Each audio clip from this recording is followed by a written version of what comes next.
Yeah, now let us discuss direct and indirect speech under general grammar.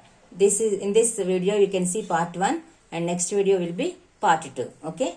First, what is direct speech and what is indirect speech? Let us define that first. What is direct speech?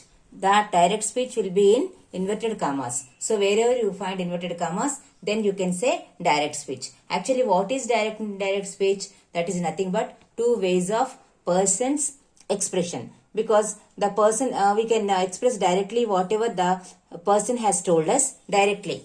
Direct speech, that is. Indirect speech means whatever the speaker has told, that we say to the third person in an indirect way. That is indirect speech. Okay. So that is nothing but two ways of a person's expression. That's all. Person's expression will be expressed in two ways. First one is direct, as it is. Indirect is not as it is. Okay. In direct speech, with inverted commas, we can find out that we can say that is direct speech. Now, some common rules are there, both for direct and indirect speech. What are the common rules? Let us see now. The very first rule is the conjunction that will be used before the indirect statement. Okay, when we are transforming the sentence into from direct to indirect, we use the conjunction that. Okay, then the pronoun I is changed into person, he or she, according to the subject. Okay, if the subject is he or she, according to that, this I will be changed. The pronoun I will be changed.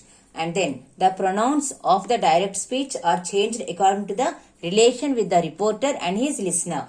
Yes, here these pronouns of the direct speech are changed according to the relation with the reporter and his listener. Okay, but not with the person to whom we are expressing. Actually with the reporter and also his listener, but not with us. Okay, not with the third person. The relation should be with the first and second, or the reporter and his listener, but not the third person. Okay, then present and future. Okay, these are the common rules for all the tenses. But now present and future, if the sentence is given in present tense or future tense, the rules are common. That's why together I am teaching you now. Very easy techniques I am teaching you now. So present and future, if you see the sentence in present tense or future tense of direct speech, when that occasion comes to you to change into indirect speech, then very simply we can remove first we have to remove the inverted commas. That is the first rule. And second rule is, there is no change of the tense. The tense of the reported verb will not be changed.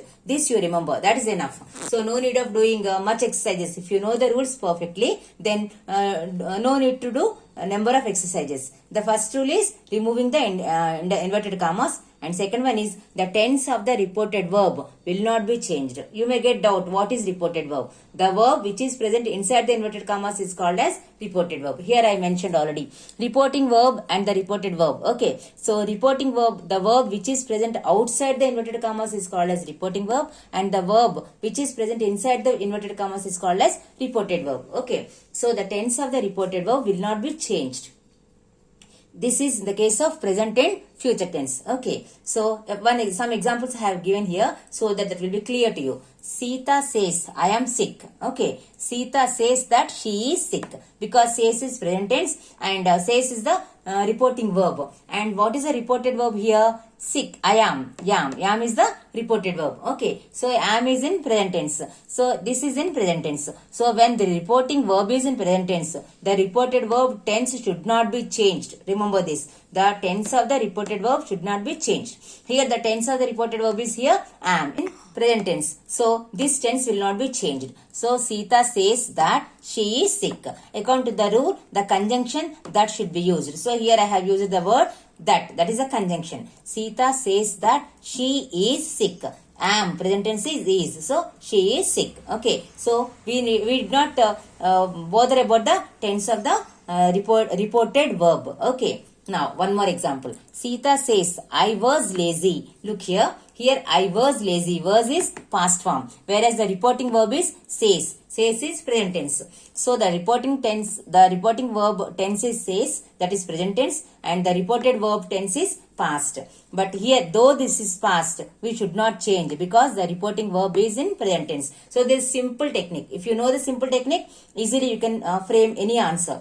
Okay. So here Sita says this reporting verb tense is in present tense, and though this is past tense, you need not change. As it is, you can write. So there is no need of any ambiguity. Okay. No, don't get any confusion here. If the reporting verb tense is in present tense or future tense, you need not change the tense of the reported verb. Remember this. This point, if you know clearly, you can do any exercise. Sita says that she was lazy. Though this is past tense, you need not change because this is in present form. Okay. So Sita says that she was lazy. Okay. The next one. Sita says, I will pursue the matter. Here will. Will is for future tense. Even then, this is future tense. Reporting verb is in present tense. So you need not change even this also. So Sita says that she will pursue the matter. Okay. I hope this is clear to you. Now before going to this past tense, once again you see the notes. Then frame a notes. Then we go for the present past tense. Okay. So this is about present tense and future tense. Once again you watch the video. Then I teach past tense.